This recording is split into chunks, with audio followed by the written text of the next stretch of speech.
Sejam todos muito bem-vindos ao nosso programa Trechos de Conhecimento.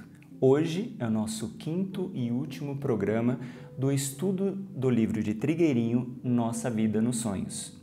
Para aqueles que desejam aprofundar e ler o livro completo, vocês podem adquirir ou baixar gratuitamente o PDF no nosso site www.irdim.org.br.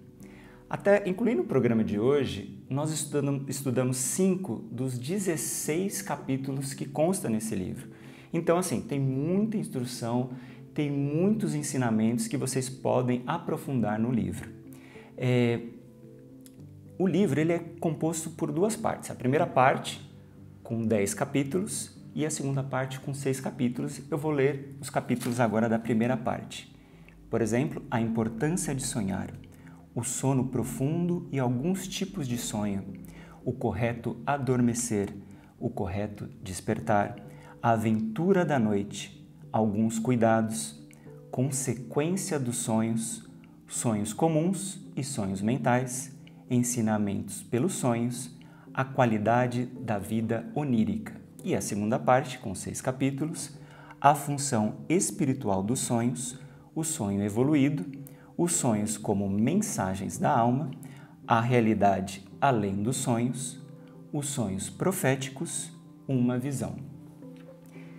Vamos agora para a página 111, no capítulo Os Sonhos como Mensagens da Alma, onde Trigueirinho começa dizendo assim: Os sonhos como mensagens da alma. 4 indivíduos queriam ver uma árvore simbólica, muito famosa. Alguém que a conhecia bem se ofereceu para conduzi-los até ela, um de cada vez. Levou o primeiro durante o inverno, quando a árvore só tinha tronco e galhos, já que as folhas haviam todas caído. Passado algum tempo, levou o segundo e, como era primavera, as folhas estavam começando a despontar. Depois, no período do verão, levou o terceiro, e este viu a árvore florida. Finalmente, no outono, levou o quarto, que a viu carregada de frutos. Após essas visitas, o guia reuniu os 4 e pediu-lhes que descrevessem a árvore. O primeiro disse ter se admirado de que fosse tão famosa, pois não vira nela nada, a não ser galhos nus. O segundo disse que aquela era uma árvore normal, com algumas folhas, mas sem qualidades notáveis. O terceiro disse ser ela uma belíssima planta, com flores cheias de vida, e o quarto disse que a árvore merecia realmente a fama que tinha. Seus frutos eram copiosos e de grande valor. Há quem se refira a essa história para ilustrar como a mente comum vê de forma parcial. A cada momento, as coisas mudam, não são mais as mesmas e, ainda assim, a mente continua definindo-as segundo o que é capaz de aprender com seus parcos recursos. A alma, por sua vez, sabe que nada é fixo e, quando fala conosco, demonstra a universalidade de suas perspectivas. Quando nos dá sinal sobre algo, o faz como uma síntese. No caso da árvore, a alma veria de um só lance os diversos estados da planta completos e depurados do supérfluo.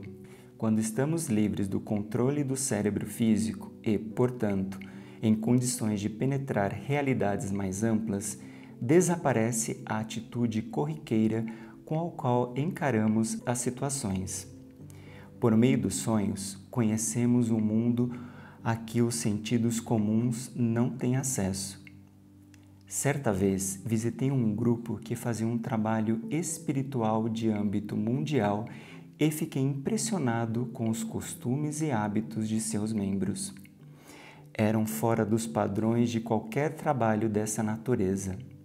Impressionei-me muito com o que vi e pedi que, em sonhos, me fosse mostrada a realidade profunda do que se passava ali.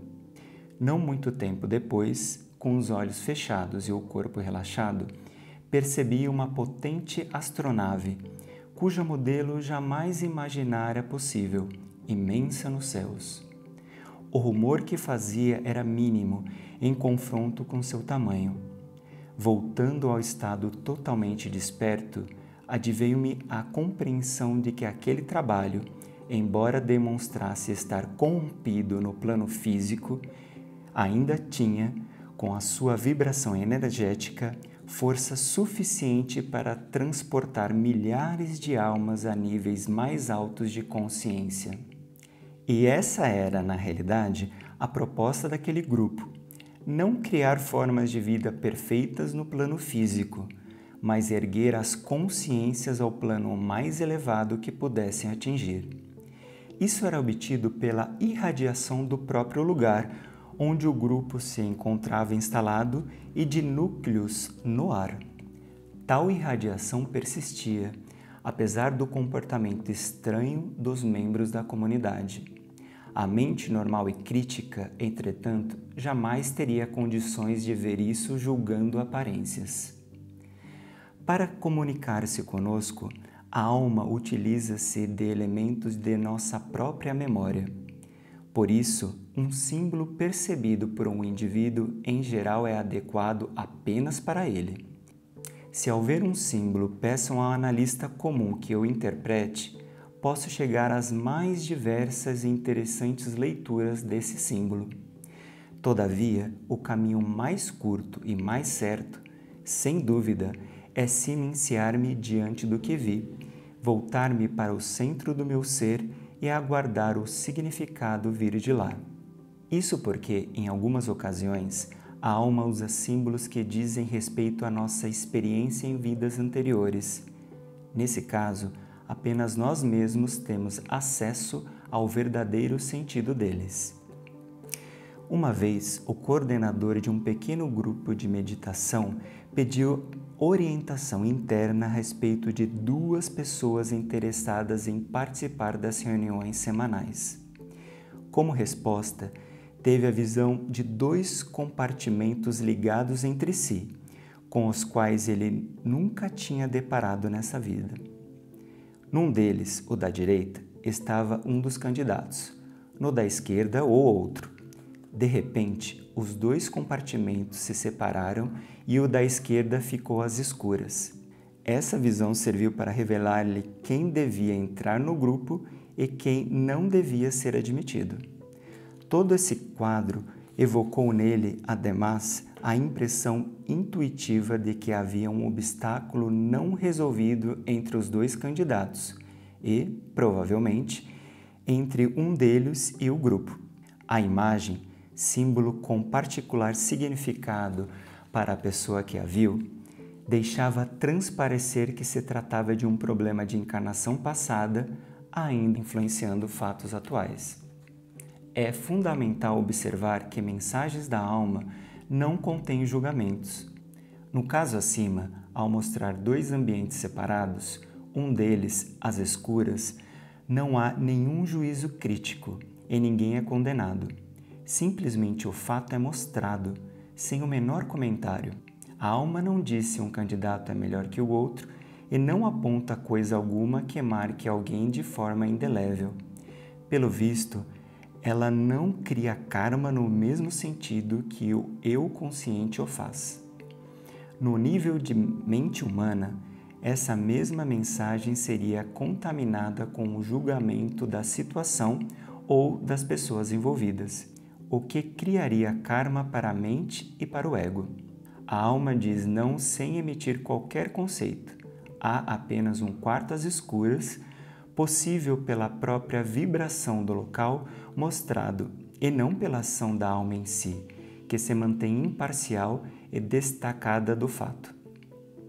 Esses lampejos do eu superior são claros e puros, e à medida que vamos recebendo, aprendemos a transmitir impulsos sem condicionar ou ferir os outros.